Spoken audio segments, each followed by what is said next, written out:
সম্পূর্ণভাবে ধ্বংস হয়ে যেতে পারে আপনার ড্রাগন বাগান। এখন দেখবেন প্রচণ্ড বৃষ্টির কারণে ড্রাগন গাছের পাতায় বা ছোট কচি যে ডালগুলো বেরোচ্ছে তাতে দেখবেন ছোট ছোট সাদা সাদা বা হলুদ, হালকা হলুদ কালারের ছোট ছোট দাগ হচ্ছে, মানে একদম বিন্দু বিন্দু বিন্দু বিন্দু হয়ে পুরো ডালটাতে ভর্তি হয়ে যাচ্ছে। এই রোগটা ধীরে ধীরে ফলের গায়েও কিন্তু লেগে যায়। তো আপনারা সবাই এই রোগের সঙ্গে পরিচিতি অলরেডি হয়ে গেছেন যাদের ড্রাগন বাগান আছে। আর এই রোগটা দিয়েই কিন্তু সম্পূর্ণভাবে ধ্বংস হয়ে যেতে পারে আপনার ড্রাগন বাগান, অর্থাৎ একদম সম্পূর্ণ নষ্ট হয়ে যেতে পারে। একদম ছোট আকারে যখন এই রোগটা থাকে, ছোট ছোট ডালে যখন দেখবেন ফুটফুট করে রোগটা বেরোয়, সাদা বা হলুদ, সামান্য হলুদ কালারে রোগটা যখন বেরোয় তখন একদমই সিরিয়াস দেখায় না, মনে হয় যেন কোনো অসুবিধা হবে না, রোগটা সেরে যাবে। কিন্তু এটা কিন্তু প্রচণ্ড সিরিয়াস রোগ। এটা এই ছোট ছোট দেখতে দেখতে পুরো গাছটাতে হয়ে যেতে একদম সময় লাগে না, এবং এটা গাছ শুধু নয়, একটা গাছ থেকে আর একটা গাছ এই করে পুরো বাগান হয়ে যেতে কিন্তু একদম সময় নেয় না। সেই কারণে বলছি এর সলিউশন অবশ্যই, প্রত্যেকটা সমস্যার সমাধান যেমন থাকে এরও সমাধান অবশ্যই আছে। আর আমি আজকে আপনাদের কিন্তু ডিটেলসে বলে দেবো সম্পূর্ণরূপে এই রোগটা বাগান থেকে কিভাবে তাড়াবেন। নমস্কার, আমি অর্ঘ্য আর আপনি দেখছেন রিয়েল ফ্রেন্ডস বেঙ্গলি। চলুন শুরু করা যাক। দুটো ওষুধের নাম লিখতে লিখতে আমার কিন্তু অধৈর্য হয়ে গেছি, আমার কিন্তু বিরক্ত লেগে গেছে, যার জন্যে আমি ভিডিও বানিয়ে আপনাদের দেখিয়ে দিতে বাধ্য হলাম, বা ভিডিও বানিয়ে বলে দিতে বাধ্য হলাম যে কি করতে হবে যদি আপনার ড্রাগন গাছে এই রকম ছোট ছোট ফুটফুট চলে আসে, হলুদ বা সাদা কালারের। এরকম যদি মানে সবেমাত্র শুরু হয়েছে, দেখতে পাচ্ছেন এইরকম যদি হয়, এই দেখতে পাচ্ছেন মাঝখানটা ওই জায়গাটা আস্তে বেশি হয়ে গেছে, কোনো জায়গায় বেশি হয়েছে, কোনো জায়গায় কম হয়েছে, ওই ধীরে ধীরে কিন্তু প্রথমে শুরু হবে এরকম ছোট ছোট ফুটফুট থাকবে, তারপরে কিন্তু এই ছোট ছোট ফুটফুটই ধীরে ধীরে এরকম আকার নেবে। এবং এটা কোথায় গিয়ে শেষ হবে, কোথায় গিয়ে ডালটাকে কিন্তু একদম সম্পূর্ণ নষ্ট করে তারপরে কিন্তু এটা শেষ হবে, ডালটা কিন্তু একদম সম্পূর্ণ নষ্ট হয়ে যাবে। তো আমরা এরকম ডাল যদি দেখতে পাই তাহলে কি করণীয়? অবশ্যই আপনি কেটে দিন। এরকম ডালকে পোষার দরকার নেই। এরকম ডাল কিন্তু একে ফিরিয়ে আনা যাবে এরকম নয়, এই যে জায়গাটা দেখছেন ফাঙ্গাস, এই জায়গাটা কিন্তু কেটে বাদ দিতে হবে, দিয়ে কিন্তু আমি যে ওষুধগুলো বলবো সেই ওষুধগুলো স্প্রে করলে কিন্তু ঠিক হয়ে যাবে। কিন্তু এই কারণে এই রোগটাই কিন্তু ধীরে ধীরে ফলে লেগে যায়, সেটা কিন্তু আপনারা জানেন। এ গাছে যদিও লাগেনি, সবে মাত্র ওই ডালে লেগেছিল বলে আমি এই কেটে দিলাম, তাহলে কিন্তু আর ফলে লাগবে না।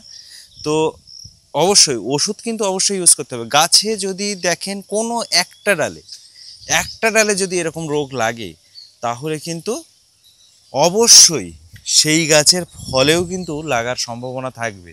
এবং ফলে লেগে গেলে কি হয় সেটা সবাই জানে, এই সমস্যাতেই ভুগছে সবাই।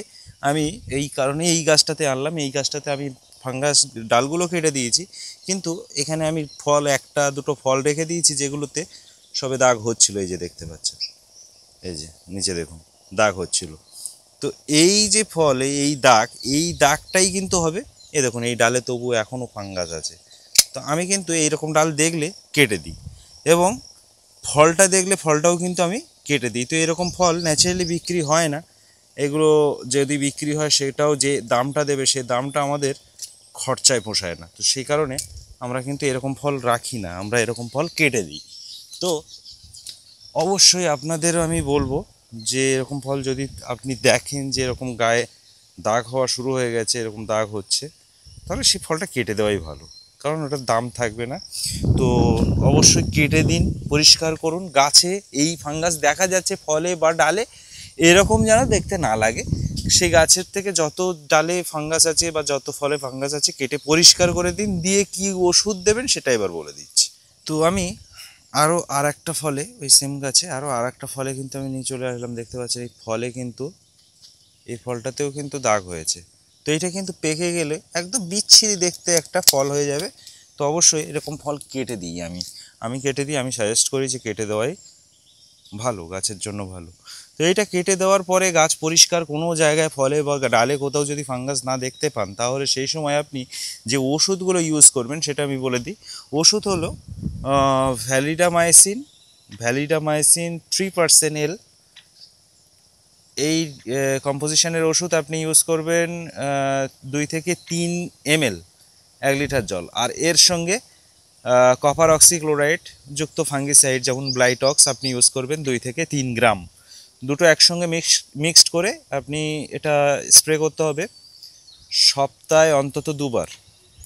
অনেকে কি করে, স্প্রে করে একবার স্প্রে করেছে মানে রোগ সেরে যাবে এরকম ভেবে কিন্তু আর স্প্রে করে না, তো সেটা কিন্তু চলবে না। স্প্রে করতে হবে মিনিমাম সপ্তাহে 2 বার, এবং যতদিন গাছে রোগ দেখা যাচ্ছে ততদিন।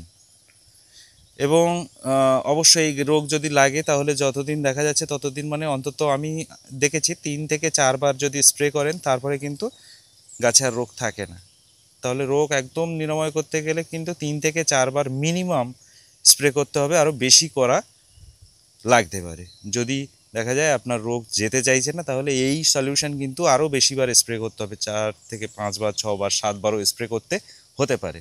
সহজে যায় না যে রোগ, সে রোগের পিছনে যদি আপনি লাগেন তো অবশ্যই রোগ কিন্তু চলে যাবে। আর এই যে ট্রিটমেন্টটা বললাম এর বাইরে কোনো ট্রিটমেন্ট করার কোনো দরকার নেই।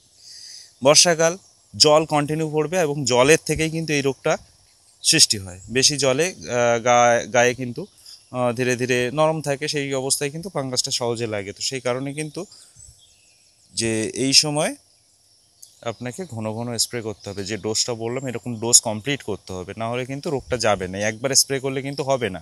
একবার স্প্রে করে ভাবছেন না আমার আর রোগ হবে না, এটা কিন্তু ভুল ভাবনা। হ্যাঁ, তো অবশ্যই আমি মানে 1 মাসের ভিতরে অন্তত 4 বার, যদি 5 বার করেন তাতেও কোনো সমস্যা নেই। বৃষ্টি হয়ে গেলে যদি স্প্রে করেছেন, তারপরে বৃষ্টি হয়ে গেল, তারপরে কিন্তু আবার করতে হবে স্প্রে। 6 ঘন্টার মধ্যে বৃষ্টি হলে কিন্তু দ্বিতীয়বার আবার স্প্রে করতে হবে। তো খাটবেন অবশ্যই, যদি খাটেন তাহলে কিন্তু এই রোগটা থেকে আপনারা অবশ্যই মুক্ত হতে পারবেন। অনেকেই কিন্তু আমাকে জিজ্ঞাসা করেন যে এই কপার অক্সিক্লোরাইড যুক্ত ফাঙ্গিসাইড অর্থাৎ ব্লাইটক্স বা ভ্যালিডামাইসিন যুক্ত যে অ্যান্টিবায়োটিক এগুলো কোথায় পাওয়া যায়। তো আমাকে জিজ্ঞাসা না করে একবার আপনারা সারের দোকানে গিয়ে খোঁজ করুন। সমস্ত ওষুধ কিন্তু সারের দোকানেই পাওয়া যায়। আর যদি সারের দোকানে না পাওয়া যায় আপনার এরিয়ার সারের দোকানে, তাহলে অবশ্যই আপনারা কিন্তু অ্যামাজন থেকে কিনতে পারেন বা ফ্লিপকার্ট, সব জায়গায় কিন্তু অনলাইন যে শপিং ওয়েবসাইটগুলো আছে ইন্ডিয়াতে, সেগুলোতে কিন্তু প্রত্যেকটাতে অ্যাভেলেবেল পেয়ে যাবেন। তো অবশ্যই আপনারা কিন্তু কিনে নিতে পারবেন। আর আমার মাধ্যমে যদি আপনারা চারা কালেকশন করতে চান, অনেকেই জানেন আমার মাধ্যমে প্রায় 100 পাতার বেশি ড্রাগন ফলের ভ্যারাইটি আপনারা কালেকশন করতে পারবেন। আর তার একটা লিস্ট তৈরি করা আছে, যে লিস্টটা প্রত্যেক 2 থেকে 3 মাসের মধ্যে আপডেট হয়, অর্থাৎ প্রাইস লিস্ট, নতুন প্রাইস লিস্ট কিন্তু তৈরি হয়। তো অবশ্যই নতুন প্রাইস লিস্ট পেতে গেলে কি করতে হবে, স্ক্রিনে একটা নাম্বার আপনারা দেখতে পাচ্ছেন, এই স্ক্রিনে যে নাম্বারটা দেখতে পাচ্ছেন এই নাম্বারটা কিন্তু আমার হোয়াটসঅ্যাপ নাম্বার। এই নাম্বারে আপনাকে হোয়াটসঅ্যাপে আমাকে SMS পাঠাতে হবে, আর সেখানে লিখতে হবে প্রাইস লিস্ট বা ভ্যারাইটি লিস্ট। জাস্ট এইটুকু লিখে আমাকে সেন্ড করে দেবেন। আমার কাছে যে আপডেটেড লিস্ট, ড্রাগনের আপডেটেড প্রাইস লিস্ট তৈরি করা আছে 100 পাতার বেশি ড্রাগন ফলের ভ্যারাইটি, সেই লিস্ট কিন্তু আপনার নাম্বারে অবশ্যই আপনার SMS-এর রিপ্লাই হিসেবে সেন্ড করে দেওয়া হবে। আর ভিডিওটা ভালো লেগে থাকলে লাইক, শেয়ার, কমেন্ট তো অবশ্যই করবেন। আর যদি সাবস্ক্রাইব না করে থাকেন তাহলে অবশ্যই সাবস্ক্রাইব করে নিন। তার সঙ্গে ভিডিওটা আজ এই পর্যন্ত, দেখা হবে পরের ভিডিওয়ে। ধন্যবাদ, ভালো থাকবেন, নমস্কার।